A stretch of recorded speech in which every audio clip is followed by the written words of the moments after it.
my name is Emma, and today I am doing the TMI vs TID tag for the second time. I originally did this tag back in August of 2014. I was such a booktube baby at the moment, and yet, despite the fact that that video was almost 2 years old, I still get comments on it almost daily. So, thought it was time to do it again. Just as a little backstory as to why I feel the need to do this tag again. At the time of me filming that tag, I was super against the Infernal Devices series by Cassandra Clare. I did not like it. I didn't like people who liked it. I wasn't very proud of that video. I literally ripped my library's copy of Clockwork prints at the ending. I swear, I hated it so much. The reason I had such a problem with TID at first is because I was young. I was 17. I had spent 3 months only reading the Mortal Instruments series over and over and over again, 4 times. That was one of the first books that I read after the Mortal Instruments. So naturally, with it being by the same author and in the same world, I was expecting it to be basically identical, which wasn't the case, and it shouldn't be the case. I was young and stupid, and there was no Jace Wayland, and I was really upset. Okay? That's all there is to it. But I did reread the Infernal Devices in September of 2015, and I absolutely loved it. It was everything that I should have felt the first time that I read the series. I was just not in the right mind state to read the Infernal Devices when I first did. So obviously, with a series that I first hated and now love, and a tag that's basically comprised of questions about the series, my answers are gonna be totally different. So I felt the need to do this video again, and stop explaining that I don't hate Jessa, okay? I don't hate them. We're gonna talk about it later, but I don't hate them anymore, so stop telling me I hate Jessa. I did at one point, but that point of my life is over, and I'm much more competent, and I understand things now, and I'm really excited to do this tag for you guys. So this tag was originally created by Samantha over at Samantha's Books. I had no idea Samantha created this tag a million years ago, and I love Samantha so much, so hey, thanks for creating this tag. I wasn't tagged by anyone at first. I still haven't been tagged by anyone, but I have gotten a lot of requests after explaining how different my feelings are about the Infernal Devices to make another video. So here it is. Just to give you the warning, I am going to be talking about the actual content of these books in order to properly compare them. So if you haven't finished both of these series, you might want to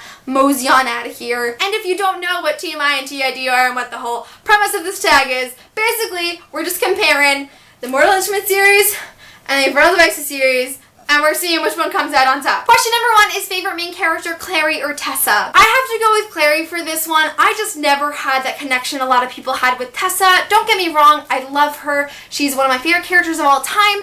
I think she's an amazing, well-written, complex character, but she just doesn't have the emotional attachment that I have to Clary. Question number 2 is favorite Herondale, Jace or Will? Again, I just have to go with Jace. It's Jace Wayland. He's my first book boyfriend other than Harry Potter. He's the love of my life. He's my husband. We're gonna grow old together and get married and have beautiful little shadow hunting babies. I wish I could really explain why I love Jace Wayland so much. It's not just that he's snarky and confident and arrogant and complex. There's too much for me to even wrap my head around why I love him so much, and I don't think any other male character ever will be able to beat him for me. Stereotypical TMI fangirl answer. Let's go to question 3. Question number 3 is favorite love triangle, Simon, Jason, Clary, or Will, Tessa, and Jeb? The reason why I'm laughing while saying this is because I'm pretty sure my answer in the original tag was Clary, Jason, Simon, just because I hated Will and Tessa so much. Don't even get me started on the Infernal Devices love triangle. Oh my god, that love triangle pissed me off so much. Clary, Jason, Simon was never a love triangle. Climbin didn't exist. If you shipped Climbin for 2 seconds, you were wrong. It never happened. It was never gonna happen. There was never an option of Clary and Simon being together. No contest. After rereading the Infernal Devices series, I have fallen in love with this love triangle. This is the only love triangle that I approve of in all of YA. And clearly I have a lot of YA books, and I've read a lot of YA books, and a lot of YA books have love triangles, and this is the only one I like and approve of. I feel like there's an equal amount of Jessa shippers as there are an equal amount of Wessa shippers, and while we disagree and feel that one belongs to the other more than the other, I think we just have a general understanding that Tessa was in love with them both, and it was a perfectly written love triangle. I used to be so consumed with the thought that Will and Tessa were meant to be, and anyone coming in between was just the worst thing in the entire world and just trying to break up my babies, and they didn't matter, aka Jem at first. But now, after rereading it and getting more into the characters and being a little bit more open-minded about who belongs with who, I fully understand why it's written the way it was. I can't imagine it being written any other way. I think that the love triangle was perfect, to be honest. It was really, really fantastic. I wish I had appreciated it sooner, but I absolutely love the love triangle in it, and I'm really happy that I got a really great representation of a love triangle. I can't believe I ever said Jace, Clary, and Simon. Just, what?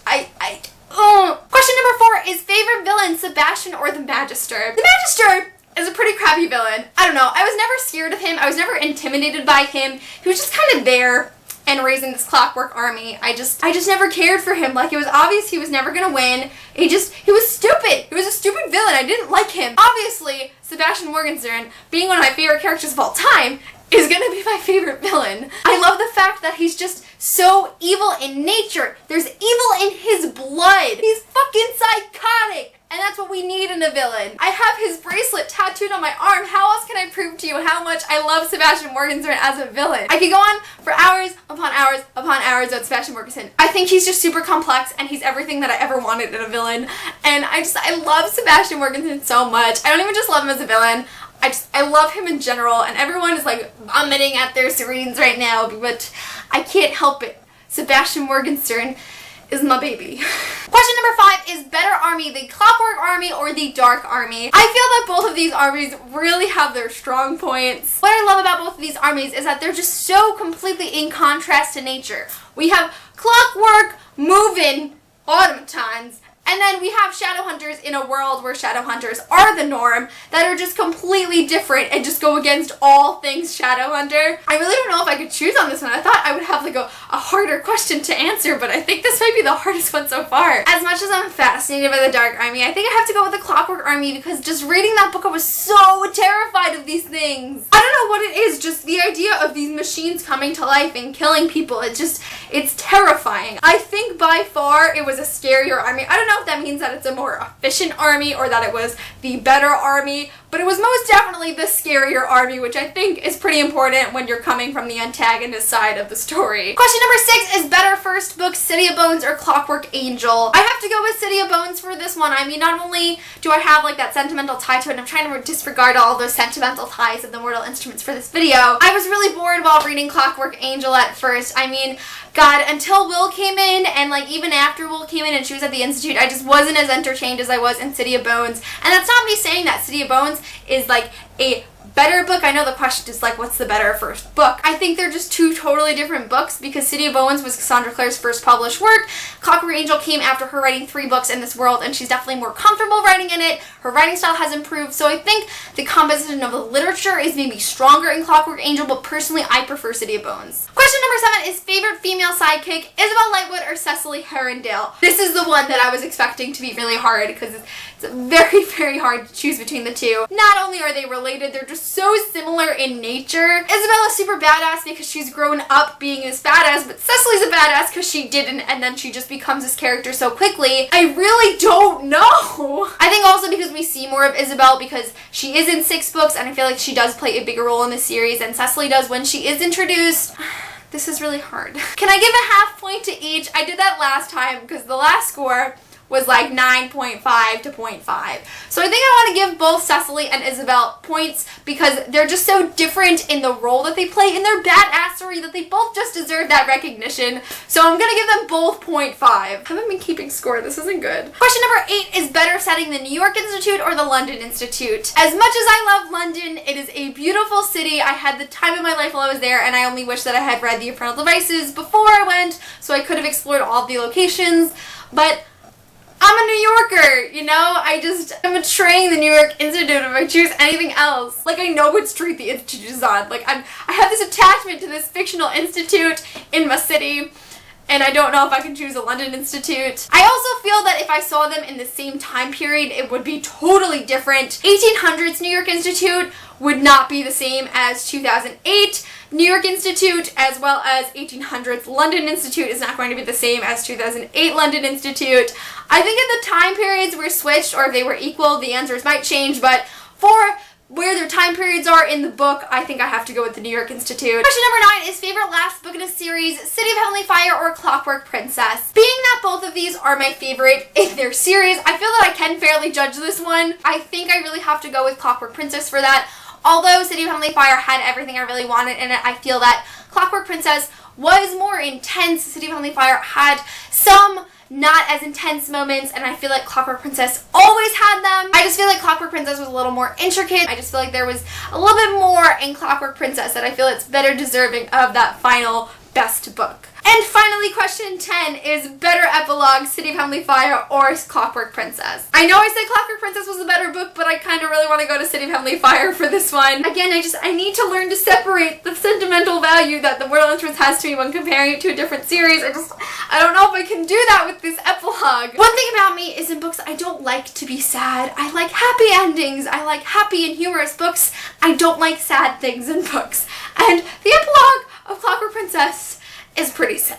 Whereas I feel the epilogue of City of Heavenly Fire gave us more hope and more loose ends were tied up, and I just really enjoyed that aspect of it. It had really everything I wanted from an epilogue. Not to discredit the Clockwork Princess epilogue. That was a fantastic epilogue. I think in Cassandra Clare's epilogues, probably go City of Heavenly Fire, and right underneath it is Clockwork Princess because they're both fantastic.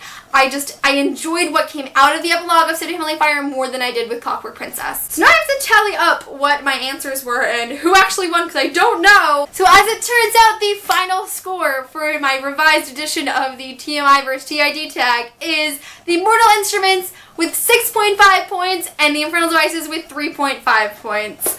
This is a step up from my original 9.5 to 0.5 ruling. Am I right? I think I did a lot better. While I know that I will never love the Infernal Devices as much as I love the Mortal Instruments, I don't know if anything other than Harry Potter can compare to the amount that I love the Mortal Instruments. I'm happier with where I am with these two series and how they compare to me now. If you were to take anything away from this video, I really hope it's that your opinions on books really can change, and if you think you have the potential to like a book like I knew I would love anything in the Shadowhunters Chronicles, I just didn't love it at the time, I really recommend you give that book a shot, because I know my Infernal Devices is somebody else's series out there, and you have the potential to like it, and you will like it, so give it another shot. That is it for this video. Thank you guys so much for watching, and I will see you soon for a new one. Bye!